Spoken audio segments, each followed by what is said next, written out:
Hi అండి, నేను మీ మధుకృష్ణ. మనం పవర్ బిల్ అనేది స్కానర్ ద్వారా ఎలా పే చేయాలనేది మీకు ఈ వీడియోలో చూపిస్తాను. చూపిస్తే అదే స్కాన్ చేసుకుంటుంది. చూసారు కదా, 458 బిల్ ఎంత వచ్చింది అనేది నేను ఇక్కడ 458 వచ్చింది బిల్ అనేది ప్రస్తుతం. దాని కింద స్కానర్ కూడా వచ్చింది. ఇది పాత బిల్, దీని స్కానర్ లాంటివి ఏమీ ఇవ్వలేదు.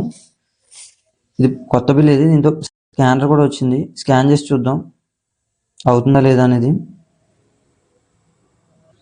ఏం లేదండి, మీరు సింపుల్గా ఫోన్పేలోకి వచ్చిన తర్వాత ఇక్కడ స్కానర్ ఓపెన్ చేస్తే మనం షాపుల దగ్గర వాటి దగ్గర మనం స్కాన్ చేసి పే చేస్తాం కదా, స్కానర్ ఓపెన్ చేసి స్కానర్ నొక్కితే మనకి ఇది స్కాన్ చేసుకుంటుంది. స్కాన్ చేసుకుంటే బిల్ అనేది వస్తుంది. చూద్దాం ఏమవుతుందో. చూసారా, కానీ కాకపోతే కొంచెం ఎక్కువ టైం తీసుకుంటుందండి, వెంటనే అవ్వట్లేదు. ఇంకొకసారి ట్రై చేస్తాను. ఈసారి తొందరగానే అయింది. ఇక్కడ మీరు 458 ఇందా నేను చూపించాను కదా, 458 అని. ఇక్కడ కూడా 458 ఉంది. స్కాన్ చేసి పే చేసేయచ్చు మనం డైరెక్ట్గా. మనకి ఈస్టర్న్ పవర్ అని మాత్రమే చూపిస్తుంది ఇది. ఇక మిగతా డీటెయిల్స్ ఏం చూపించట్లేదు. డీటెయిల్స్ ఓపెన్ చేద్దామన్నా కూడా రావట్లేదు. సో ప్రాసెస్ టు పే చూద్దాం.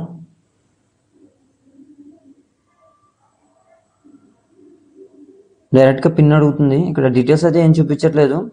దీన్ని ఇక్కడ వదిలేద్దాం. నెక్స్ట్ సర్వీస్ నెంబర్ కానీ ఏం చూపించట్లేదు, పేరు కూడా రావట్లేదు. జీపేలో అవుతుందో లేదో చూద్దాం ఒకసారి. మనం జీపే కూడా స్కాన్ చేసి ఒకసారి చూద్దాం. జీపే ఓపెన్ చేశానండి. ఇక్కడ స్కాన్ టు పే, ఇందులో కూడా స్కాన్ చేద్దాం. ఓ, ఇది కూడా స్కాన్ అయింది. పిన్ కొడితే అయిపోతుందండి ఇది. నేను పే చేసి చూపిస్తాను, కాకపోతే అవుతుందా లేదని చూపించడానికి మీకు. నెక్స్ట్ అమెజాన్ పేలో కూడా చూద్దాం. అమెజాన్ పే ఓపెన్ చేసి మీకు అందులో కూడా ఇక్కడ చూస్తున్నారు కదా, అమెజాన్ పే ద్వారా కూడా అవుతుందా లేదని చూద్దాం మనం. అమెజాన్ పే అయితే ఓపెన్ చేశాను. స్కాన్ క్యూఆర్ అని వచ్చింది కదా. రీవెరిఫికేషన్ మొబైల్ నాది అవ్వట్లేదండి ఇందులోని, కానీ పే చేయడానికి అవుతుంది. మీకు పే చేసి చూపిస్తాను నేను ఈ వీడియోలోనే. నాకు అమెజాన్ పే లెటర్ కూడా ఉంది. అమెజాన్ పే లెటర్ ఆప్షన్ అని చూపించట్లేదు ఇక్కడ. Amazon pay wallet, Amazon UPI, IDFC నా బ్యాంక్ అకౌంట్ చూపిస్తుంది మీకు ఇక్కడ. ఇది కూడా వచ్చింది. అమెజాన్ పే వాలెట్ ద్వారా కట్టడానికి అవ్వదు, అమెజాన్ యూపీఐ అవ్వట్లేదు. ఈ రెండు కూడా రూపే కార్డ్ ద్వారా చేస్తుంటే మనకి ఎక్స్ట్రా అమౌంట్ అనేది కట్ అవ్వట్లేదు. కాకపోతే క్రెడిట్ కార్డ్ మీద చేస్తుంటే ఎక్స్ట్రా కట్ అవుతున్నాయండి. నేను ట్రై చేశాను ఆల్రెడీ. ఇక్కడ చూసారు కదా, అవ్వట్లేదు. మనం నెక్స్ట్ ఇంకా ఫోన్పే ద్వారానే చేద్దాం. ఫోన్పే మళ్ళీ ఓపెన్ చేస్తున్నాను నేను. ఏం లేదంటే మీరు ఫోన్పే ఓపెన్ చేసి తెలియని వారి గురించి చెప్తున్నాను. ఈ వీడియో అనేది తెలియని వారి గురించే వీడియో చేస్తున్నానండి. మీరు మళ్ళీ ఒకసారి చూపిస్తాను నేను.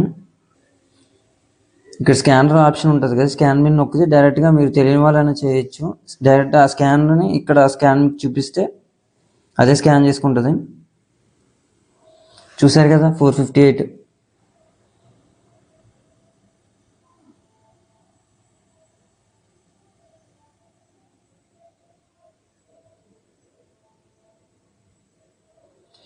Pay to process, A bank అనేది సెలెక్ట్ చేసుకోమంటుంది. నేను సెలెక్ట్ చేసుకున్నాను.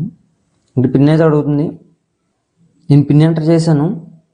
చూద్దామండి అవుతుంది లేదు. సర్వర్ స్లో లేకపోతే అయిపోద్ది. అయిపోయింది.